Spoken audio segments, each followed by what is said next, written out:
பங்களித்த ஒரு மாநிலங்களில் ஒன்றாக தமிழகம் திகழ வேண்டும் என்கின்ற முயற்சியில் தமிழக பாரதிய ஜனதா கட்சி களத்தில் இருந்து கொண்டிருக்கின்றது.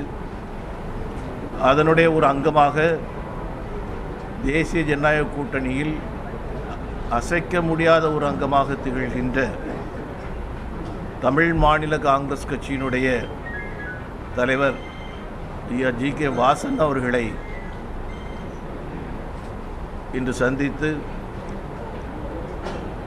தமிழ் மாநில காங்கிரசினுடைய ஏனைய தலைவர்களோடும் கலந்து பேசி ஒரு சுமூகமான ஒரு முடிவை கூடிய விரைவில் அறிவிப்போம் என்று அவர்கள் தெரிவித்திருக்கின்றார்கள். 4ஆம் தேதி பிரதமர் அவர்கள் வருகை தர இருக்கின்றார்கள். அதற்கு பின்பாக இது குறித்து 2ஆம் கட்ட பேச்சுவார்த்தை தமிழ் மாநில காங்கிரஸோடு நடைபெறும் என்பதை தெரிவித்துக் கொள்கின்றேன். ஐயா அவர்கள் பேசும்போது ஒன்றை குறிப்பிட்டு சொன்னார்கள். தேசபக்தர்கள், தேசபக்தி நிறைந்த இயக்கம், அப்படிப்பட்ட இயக்கங்கள் ஒன்று சேர்ந்து தேசிய ஜனநாயக கூட்டணியை அலங்கரிக்க வேண்டும் என்று சொன்னார்கள். இன்று தேசிய ஜனநாயக கூட்டணியில் அங்கம் வகிக்கக்கூடிய பல்வேறு கட்சிகள்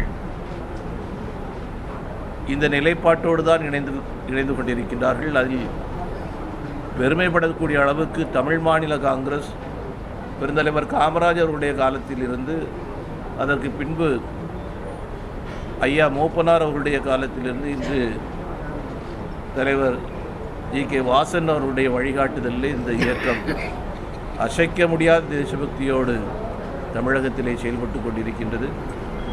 அவர்களோடு இணைந்து பயணம் செய்வது இந்த பாராளுமன்ற தேர்தலில் ஒரு மிகப்பெரிய வெற்றியை பாரதிய ஜனதா கட்சிக்கு கொடுக்கும் என்கின்ற நம்பிக்கை எங்களுக்கு இருக்கின்றது. அவர்களோடு இணைந்து இந்த தேர்தலை சந்திப்பதில் நாங்கள் மற்றற்ற மகிழ்ச்சி அடைகின்றோம்.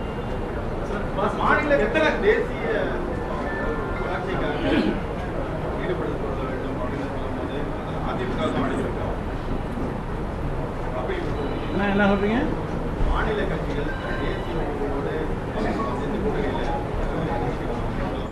ஆக்கப்பூர்வமாக அமைந்ததாக திரு ஜி.கே. வாசன் அவர்கள் செய்தியாளர்கள் மத்தியில் பேசுகையில் தெரிவித்தார். செய்திகளை உடனுக்குடன் தெரிந்து கொள்ள உடனே சப்ஸ்கிரைப் பண்ணுங்க.